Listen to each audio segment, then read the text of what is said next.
everybody, I am Tom, and you are watching me read through The Witcher 3. This is just a supplementary episode. We're going to go through the new bestiary entries I got, as well as all the character entries that we have so far. So I'll start off with bestiary entries, just because there's fewer of them. And we got werewolves when we beat that. Technically, I think we beat an Orpheldime, because I think he was an Orpheldime, not just a regular werewolf, but we get the entry for werewolves, so that's nice. Werewolves. Wolves aren't as bad as they're made out to be. Werewolves, though, they're every bit as bad, and worse. Elsa Vilga, Archer. Werewolves are creatures with both men and wolves inside them. When in beastly form, they take the worst traits from each. The wolf's drive to kill and hunger for raw flesh, and the man's cruel and calculating intelligence. A werewolf's condition comes about through a curse, and the transformation happens outside his conscious control. When he reverts to human form, he has no memory of his deeds, otherwise he would surely go mad and take his own life. I'm not entirely sure whether or not this last part is entirely true. I think there are quite a few werewolves who keep their memories when they go in between each stage. Like the one that we were fighting, he could talk in his werewolf stage, which I think means that he's like perfectly fine understanding. And there's a few other cases where werewolves can do the same thing, so I think this is more like apocryphal information chucked into this bestiary entry, which is true on quite a few of these bestiary entries, actually. There's some factual information and some kind of apocryphal information. Second, we have the new Indrega stuff that we got for insectoids. Scared of these Indrega, are you? Just wait till you see the warriors. Klaus Altman, Forrester. Endless waves of Indrega workers are enough to overcome most attackers, but when confronted with more dangerous foes, Indrega colonies unleash their larger, stronger members, the so-called warriors. This caste lives only to fight, and gets ample opportunity to do so while defending their colony's borders or conquering new territory. Indrega workers. I thought the workers were armless. I thought wrong. Yana the Gimp, Trapper, the Gimp, that's kind of funny. Missing an arm because of the workers, presumably. Workers are the most numerous and thus most frequently encountered caste of Indrega. Within the colony, their duty lies in building nests and cocoons, acquiring food and caring for eggs and larvae. When threatened, they will summon warriors to aid them, yet if forced to defend themselves they will, and do so surprisingly well. And finally, the venomous Aracassae. It's a venomous Aracus? I think Aracassae is the plural of Aracus. Barely nick me, I'll be fine. Last words of an unknown hunter. Although Aracassae are highly venomous, this breed produces enough strong toxin, a few drops are enough to kill a grown man, unless that man is a witcher, whose mutations will neutralize small amounts of this venom. Large quantities, however, will kill anything they touch, with mutations only prolonging an inevitable and painful death in such instances. It's a bit harsh. Foglets. If night ever catches you in the swamps, stay put and wait for dawn, even if it means standing waist deep in water with leeches crawling down your trousers. Most important of all, if you see light in the fog, never, and I mean never, go towards it. Johannes Strude, Guide. Fog is the traveller's foe. In the forest, it can make one lose one's way. At sea, it can send one sailing into the rocks. Yet such dangers are nothing compared to the monsters known as foglets, which sometimes lurk within it. These creatures have powerful arms and claws like Zeracanian Kinjals. Yet, what makes them truly dangerous is their mastery of deception, beguilement, and disorientation. Many times they need not attack at all, instead simply driving their prey to madness or into boggy marshlands, after which they wait patiently for it to drown in the muddy waters. You saw that kind of when I was fighting them, and they killed me a few times because of it. They kind of create these sort of fake... It's almost like solid mist, or solid fog, I should say. I suppose they're foglets, it can actually attack for them. And whether or not it's actually attacking for them or just pretending to, and then they're actually coming in and hitting you while invisible, it's hard to tell in all honesty, but... Finally, we are on to characters. I'm just going to go through this alphabetically, because it's easier for me to do it. Arnvold, we met him when we went to Clan Uncrate's party, I suppose, the crowning ceremony. Well, not the crowning ceremony, but the nomination ceremony for the new king after Bran died. It was at the wake of King Bran, technically, I think. But he introduced us as we first walked in, me and Yennefer. Arnvold. After Gul'laf, trusted seneschal of the Arncrate Jarls, passed away, a portion of his duties were taken over by the Jarl's cupbearer Arnvold. This elderly Skellige did not possess the far-reaching authority of his predecessor, but still had managed to make himself irreplaceable in the few years in this position. His purview included not only stocking the larders and cellars of Caer Trolta, but also seeing to the needs of the keep's inhabitants, as well as the guests that visited it during feasts and other important ceremonies. Burna Brun. It can be difficult for a woman to gain the esteem of knights and warriors not accustomed to seeing female hands on the reins of power.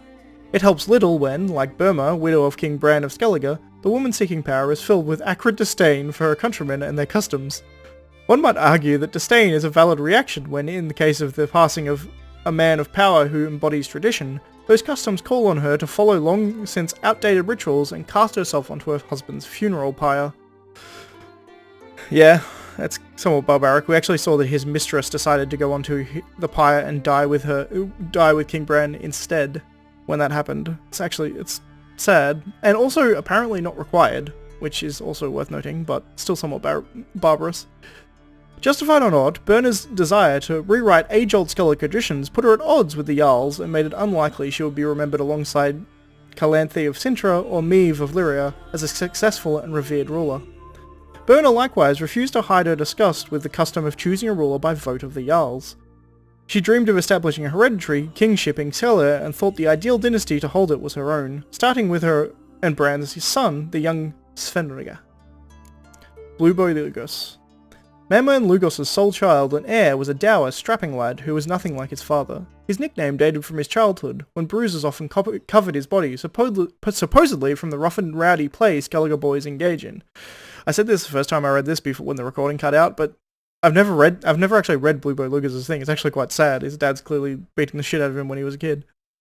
Also not entirely surprising, but it's weird to see it actually written out in a lore form like this. Yet others suspected they came from his father's belt, rod, or fists, for rumour had it Lugos Sr. did not wish to spoil his only child, and thus punished him harshly for any minor cock-up or grandeur failure. The events of Geralt witnessed in the Cave of Dreams confirmed rumours of Lugos' troubled relationship with his father. Blueboy's greatest fear turned out to be the madman in his family tree. It's also, in the Cave of Dreams, you'll also notice that there is a literal tree that gets struck by lightning and catches on fire, and that's sort of symbolizing his sort of scared of turning into his father just as much as he's scared of his father on the whole, which is interesting. It's kind of cool metaphor there. King Bran. King Bran, former king of the Skellige Isles, lived a long and storied life. When he finally felt decrepitude taking a hold of him, he went into the woods to hunt a bear, armed with only a knife, and thus entered his reign. It was remembered as an honourable and respected one, though some complained he preferred raiding to confronting the Isle's long-term problems, and that he let his wife's tongue wag too freely. Some connected the two, claiming Bran sailed out to fight overseas battles to put off dealing with the ones awaiting him at home. Caleb Menga. In those days, rampant persecution and the smoke of 100 pyres choked Novigrad's air. This grim climate provided cover in which a great many bloody butchers built comfortable nests for themselves. Drummed up conspiracies, mass arrests, and show trials resulted in group executions were the favourite building blocks. Caleb Menga, the fanatical ambitious commander of the Church of Eternal Fire's Temple Guard, was one such opportunist. His moment of triumph coming when he unmasked his superior, the former Temple Commander Chappelle, as a Doppler in disguise. Geralt first saw Menga lighting Chappelle's pyre in Novigrad's main square and had no doubt that for this man, the appellation Fanatical Whoreson was too mild by far. When we first walked into Novigrad, we saw this guy. He was giving a speech and then burning two people. He was burning one is Chappelle, who was a Doppler, and there was another mage there as well, a woman. That woman was actually from the second Witcher game. She was one of Philippa Eilhart's students, and she sold you a bunch of stuff, but there's actually an entry for her further down, I think. Serasankret. While in Skellige, Geralt finally had a chance to meet Serasankret, the younger of Croc's two children. Known as Sparrowhawk to her friend, she was as fierce and swift as her name would indicate. Ceres was an islander through and through, and the spitting image of her father, inherited all of his courage, resolve, and stubbornness. Dauntlessly, she sought to prove at every turn that there was no task she could not fulfill as well as, or better than, any man on the island, including her older brother Hjalmar. Though Ceres' decision to stake a claim to Skellige's throne came as a shock to everyone else, she had thought it over quite thoroughly beforehand. Striving as always to outdo her brother, she intended to perform a great deed that would earn her widespread recognition and respect. That is why she had sailed to Speakerug, to free Jarl Ulderig from the strange affliction that seemed to curse him. Chappelle. Geralt and I had long known that Chappelle, Chancellor of Security for the Church of Eternal Fire in Novigrad, had died years ago and been replaced by a Doppler masquerading under his name. We didn't breathe a word of this to anyone, of course, for the change was decidedly in everyone's best interest. The Doppler had proved a reasonable creature, deprived of the true Chappelle's cruelty, and under his watch life in the city had much improved. Sadly, the Chancellor's conciliatory style might have raised suspicions as a wave of terror and persecution began to swell over Novigrad. The Doppler was found out, arrested, burned at the stake for the greater glory of the Eternal Fire. So he was one of the ones that was burned by Caleb Menger. The other being Felicia Corey. Geralt had been in situations where he could not prevent someone's death, on more than one occasion. In fact, you might say that he had grown accustomed to that particular form of agony. It is another thing altogether, however, to stand powerless and watch the unjust, cruel execution of an acquaintance for whom one had developed a fondness. Such was his lot as regards Felicia Corey, a young sorceress whom Geralt had met while chasing the Kingslayer Letho. Though Geralt had not gotten to know her deeply, he had nevertheless taken a liking to this former pupil of Philippa Eilhart, who had seemed to him a pleasant and enterprising young woman, yet she was a wielder of magic, and, as such, met her end on a pyre. She was the other one who was burned with Chappelle. Cyrilla Fiona Ellen Rhiannon. What can I possibly say about her? That we call her Ciri for short. That she was born in 1251. That she has ashen hair and a scar on her cheek. All true, and that's the Cyrilla I know best. The one I first laid eyes upon those many years ago, and the one who seemed though thoroughly, well, not ordinary, but certainly not as extraordinarily as she in fact is. All of these entries, it's worth noting, are written by Dandelion, so they're spoken through his perspective. For Cyrilla is also a highly skilled witcher, heiress to several thrones, the last bearer of the Elder Blood, a powerful source, endowed with exceptional magic talent, and the Lady of Time and Space. Her hair colour and date of birth seem rather incidental now, don't they? I could also tell you she was Geralt's adopted daughter, but that would be a gross simplification. Ciri is much more. She is his destiny, his unexpected child, someone bound to the Witcher by fate's most inextricable tangled fetters. Following age-old Witcher tradition, Geralt took Ciri to Kaer Morhen, where she came into his care. There, he and Vesemir taught her the ways of professional monster slayer. It was then that her magic talents were first revealed, and they discovered she was a source. Source, by the way, is just, I think I've gone through this before, but Source is the name given to someone with magic potential. So someone who can become a mage if they study magic. Ciri's gift proved a curse as well. Because of it, she would one day have to hide from the entire world, even Geralt. Ciri's biography contained one more great secret. Her natural father was none other than Emperor of Nilfgaard Emhyr var Emreis. His words confirmed the fears swirling in Geralt's mind. Ciri had returned, and she was in mortal danger, for the unrelenting Wild Hunt was on her trail. Yennefer made it clear why the Wild Hunt wants Ciri. Eredin wanted the power latent in her elder blood. She also let Geralt know that Ciri had been seen in war-ravaged Velen, as well as in Novigrad, the largest city in the world. The visions revealed by the Mask of Cerberus made it clear beyond all doubt. Ciri had played a role in the magic catastrophe on Ard Skellig. More importantly, they confirmed she had been in Skellige, and then fled in the face of grave danger. Ultimate tangible proof of the truth of the Emperor had spoken. The truth about Ciri's pursuers came in the form of a corpse, one belonging to a warrior of the Wild Hunt. The riders truly were on Ciri's tail. Hrachan-Crate. Skellige sagas brim with praise for war chiefs and warrior braves of age past, yet the saga of Kruk, Jarl of Crate, and Lord of Kaer Trolde will outshine them all. It will sing of his strength, his courage, his wisdom, his generosity, his loyalty to his friends, and his relentless pursuit of his foes. There will be few exaggerations in such a tale, for Krak, the mightiest of Skellige's Jarls, truly did possess all the traits of a hero. He aroused terror in his enemies. In fact, Nilfgaardian mothers would use his name to frighten their children into obedience, and all the Empire spoke in hushed voices of the infamous Teath Ismuer, the wild boar of the sea, who devastated coastal provinces during frequent and terrible raids. Geralt had known Kruk for long, since a time when, as a young man, the Jarl had sought the hand of young Pavetta, Ciri's mother. It's actually in the first book, I believe, if you read this. Maybe the second one, but I'm pretty sure it's the first book. After Bran's demise, Crack could easily have claimed the throne for himself, yet he preferred to support the claim of his son, Hjalmar. When his daughter Ceres announced her intention to seek the throne as well, Jarl also gave his support, showing no favoritism when it came to his children. To the islanders, honour is the most prized of virtue. Kruk thus agreed without hesitation to live up to the pledge he made many years ago on behalf of himself and his entire clan, and supported the search for Cyrilla with any mead Skellige could offer. Dandelion. I would wager anyone that you, dear reader, as a person of culture and taste, and therefore already familiar of me, Dandelion, and the role I am to play in the following tale. Nevertheless, allow me to sketch a few lines by way of self-portrait, for the sake of thoroughness, and in the event that you've spent much of your last half-century in some dark corner where the light of my star has yet to reach. Born in 1229, a talented poet and troubadour, a graduate of Oxenford Academy, a frequent performer of royal courts, an unequalled lover appreciated, and in some cases adored, by ladies worldwide, a skilled negotiator, and a stirring orator. Such is the image of the bard Dandelion as painted by his friends and promoters. This image is of course somewhat overbright in its colouring. I personally prefer to think of myself as a dedicated artist in thrall to his muse, one whose work has benefited immeasurably from the fact that I was, am, and forever will, remain a close friend and steadfast companion to the Witcher Geralt. It is his fate I chronicle in these present work, and his story which I shall tell till the end of my days. It's actually surprisingly humble in this last paragraph. I like it. Because Dandelion is an arrogant dick a lot of the time, but he's also a good man. And that kind of, this paragraph kind of highlights why. Donna Arnhindar. Few Jarls of Skellige were as honoured and obeyed as Donna Arnhindar, the eldest of their number.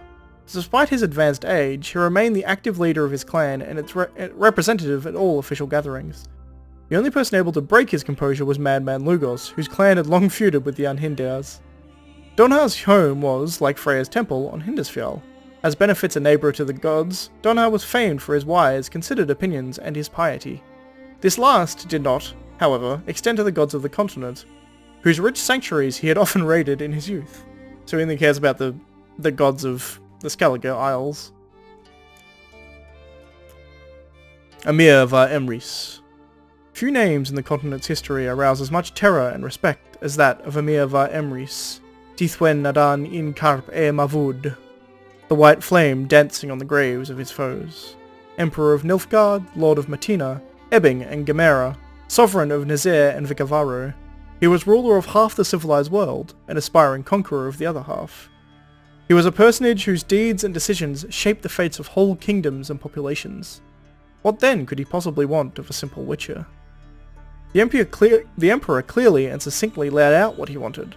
His daughter, and Geralt's ward, Cyrilla, was in great danger, for the wild hunt was on her trail.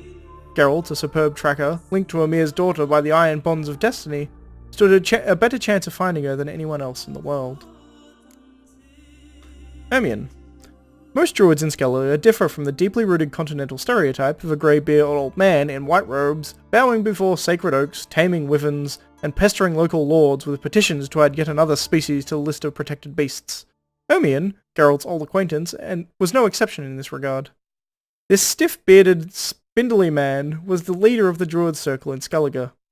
He was also Jarl Krakon-Krait's advisor on matters of magic and the mystical, as well as on any and all issues requiring more refinement than a well-timed uppercut or a hard-swung axe. Ermion was known to be obstinate and to have a tendency quite rare in Skellige to consider all possible consequences of a particular course of action before it was undertaken. All this meant that conversing with him demanded a considerable amount of time and patience. Given all this, one can hardly be surprised that Yennefer and Geralt's rash and highly irresponsible, in quotes, actions regarding the magic anomaly, stealing a priceless artifact from a private chamber being first among them, put Ermion quite out of sorts. Eskel. All witches have a great deal in common, but with Eskel and Geralt the similarities are particularly striking. They first met as two boys of the same age, swinging wooden swords at Kaer Morhen. They then went through an ordeal together, the first round of selections, the murderous changes, and the trial of the grasses, and the training on the gauntlet, the witch's daunting obstacle course. They also received hidings together for more than one act of childish delinquency. When they became adults, they walked the path separately, but still reconvened at Kaer Morhen nearly every winter to wait out the cold, drink to their success, and remember fallen comrades. Though Erskine never gained Geralt's renown, he equalled the White Wolf in experience and carried out his contracts with care and efficiency. Death had almost taken him many times during these hunts, yet in an ironic twist the hideous scar on his face came not from a monster's claws, but the blade of Deirdre Eadman, his highly unpredictable, unexpected child. Deirdre Eadman. Eadman? Last name I don't know how to pronounce. Only ever read it. Geralt of Rivia. Many cannot fathom the friendship Geralt of Rivia and I, Dandelion, have shared over these years. When we first began breaking bread together, spiteful tongues had to be better off cutting my throat and dumping my body in a hollow tree, before I provoked someone else into doing the same to us both. Those individuals spoke out of pure jealousy, for Geralt was my dearest friend, a fact which he gave ample evidence on numerous occasions. I could say a great deal about the world-famous monster hunter, the man known in elder speech as Gwynblade, or in our younger, yet no less noble tongue, as the White Wolf. For Geralt of Rivia is a truly exceptional individual.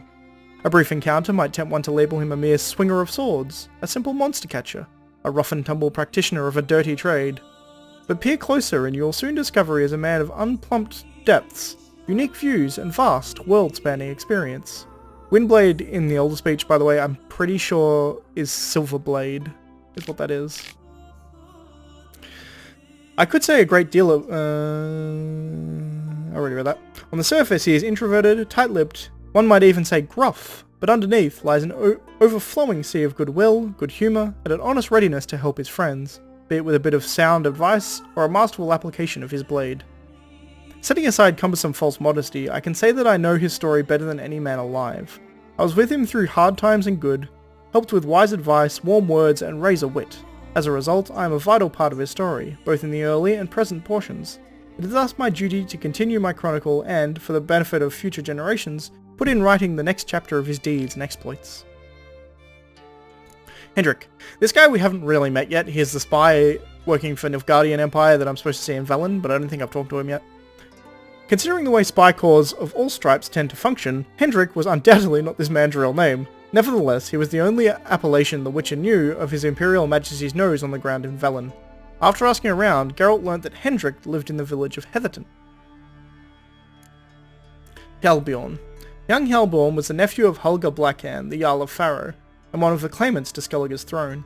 Despite his young age, he had already managed to achieve some renown, both during overseas raids and while fighting the monsters dwelling in the dangerous regions of the archipelago. His deeds had earned him enough fame, name recognition, and treasure that he stood a good chance of being elected king. Hjalmar Uncrate. The saying like father like son fits Kraken his firstborn son to a tittle. Young Hjalmar took after his father in both posture and character, and many predicted that in time he would overtake his elder in the honour and fame he would gain.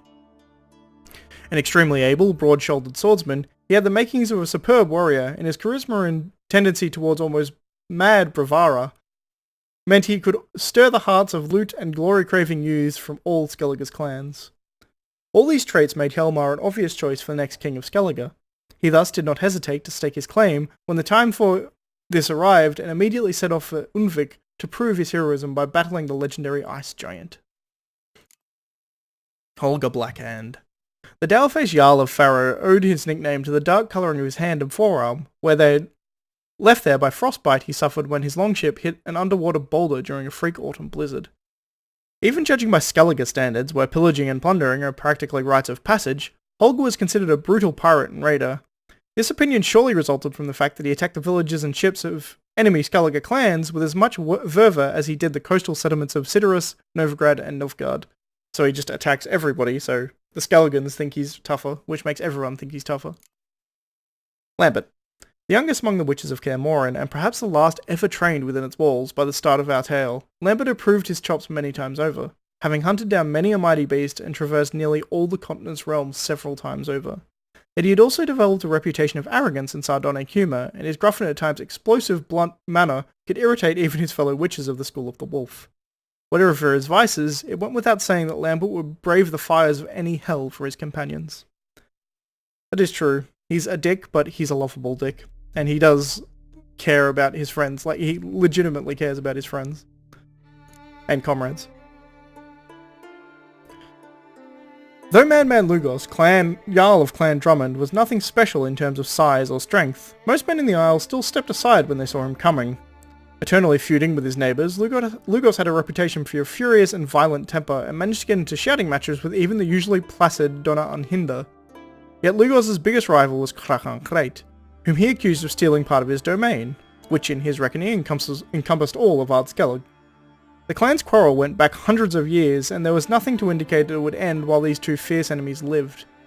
Lugos hated Kruk with a passion dampened only by the laws of Skellige and the disproportionate balance of power between the two clans. I.e., he couldn't kill Arncrate clan, so he won't. Morvan Vohiris. Morvan Vohiris, commander of the Alba division, an official of the highest rank and a pure-blooded aristocrat, one who with pride could call himself an elf guardian, a designation reserved only for native-born inhabitants of the Empire's capital and its immediate surroundings. At the time of their first meeting, Geralt had no idea what an important person had been assigned the task of asking him a few routine questions. Knowing the Witcher, however, knowledge of Morvan's rank and status would not have made much of a difference. It's very true. He was the one who gave us like the quiz at the start that determined the world state, essentially. Otrig Anhindar. Otrig Anhindar, Jarl Dorna's grandson and heir, was the youngest of the claimants to Skellige's throne. He dreamed of heroic deeds and daring raids he would one day lead his subjects in accomplishing.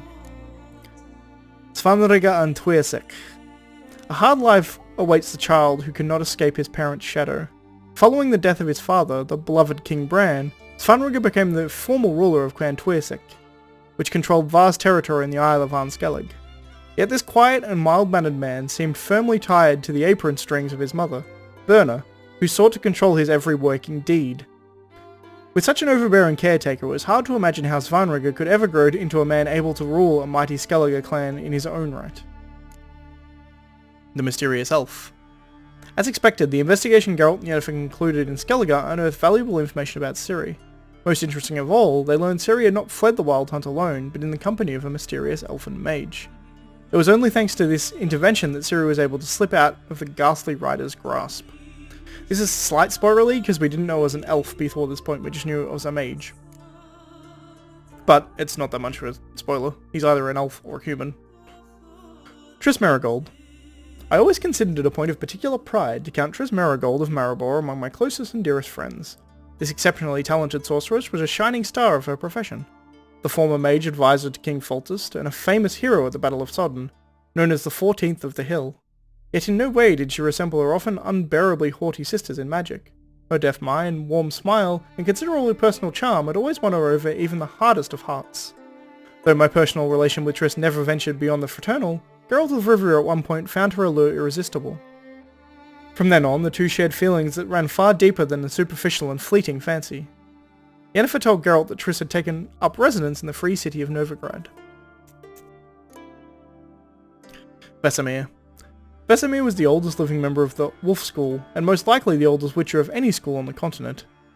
About as long in years as the ruins of Kaer Morhen themselves, and though internally complaining about his creaky bones, this master of the Witcher trade gave no thought to a well-deserved retirement. Grey but still spry, he continued to ply the Monster Hunter trade into his golden years. Effectively too, as he'd seen more beasts than all his students put together. A harsh and demanding instructor in Geralt's youth, over the years he had become something of an adoptive father and mentor to the other witches. Always ready to help with sage advice and steady hands.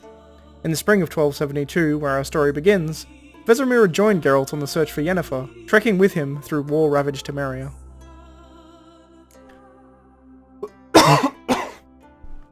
Vimy Vivaldi. The dwarves have been in the banking business since the legendary King Desmond of Temeria was just a snot-nosed brat in short trousers asking for more yam on his bread. Since then, the prominent dwarven banking families, the Giancardis, the Vivaldis, and the Cianfanellis, have only expanded their services, establishing branches in all the larger cities of the north. Vimy Vivaldi carried the torch of this venerable tradition into modern times, growing the Novigrad branch of his family's bank until it was the largest in the city. Geralt and I had met him over a dozen years before our story begins and had always appreciated his honesty and financial acumen. The latter he gave further proof of during the time in which our story takes place, for this bank remained profitable even in the face of growing non-human oppression. And finally we have Yennefer. Yennefer of Vengerberg. The Witcher first met the raven-haired sorceress a good 20 years back. Their friendships and the feeling between them were born of a common adventure involving a genie and a wish granted to Geralt that intertwined their fates inextricably. In the time since then, their relationship had, however, been quite stormy, rich in ups and downs, crises and breakups. Geralt and Yennefer's love provided irrefutable proof of the thesis that opposites attract. A few years ago, Geralt and Yennefer had, after a long separation full of adventures for both of them, gotten back together again. Their moment of repose was interrupted by the wild hunt, which took Yennefer captive. The Witcher set out at once to save her, but lost his memory while doing so. When he finally recovered it, he immediately set off once more on his quest to find his beloved sorceress. The circumstances of Geralt's initial reunion with Yennefer after 2 years were quite different than he had imagined. The sorceress was not only safe and sound, but had even secured the aid of an unexpected and mighty ally, the Nilfgaardian Empire. A thick air of repressed hostility reigned during Geralt's time with Yennefer in Skellige. More than once the sorceress sharply expressed her displeasure, sparing no cutting remark, just like during her best years of their relationship. In the end, however, the Witcher's patience was rewarded, and their expedition to retrieve the Mask of Ouroboros brought the former lovers back together. The gulf that had arisen between them during the time of separation seemed to be that much narrower. Alright, and that's all the characters and bestiary entries. So that's going to be like a shorter video that I'm just going to upload the same day as episode 26, I believe. But thanks for watching this, and I shall see you next time at episode 27. Bye.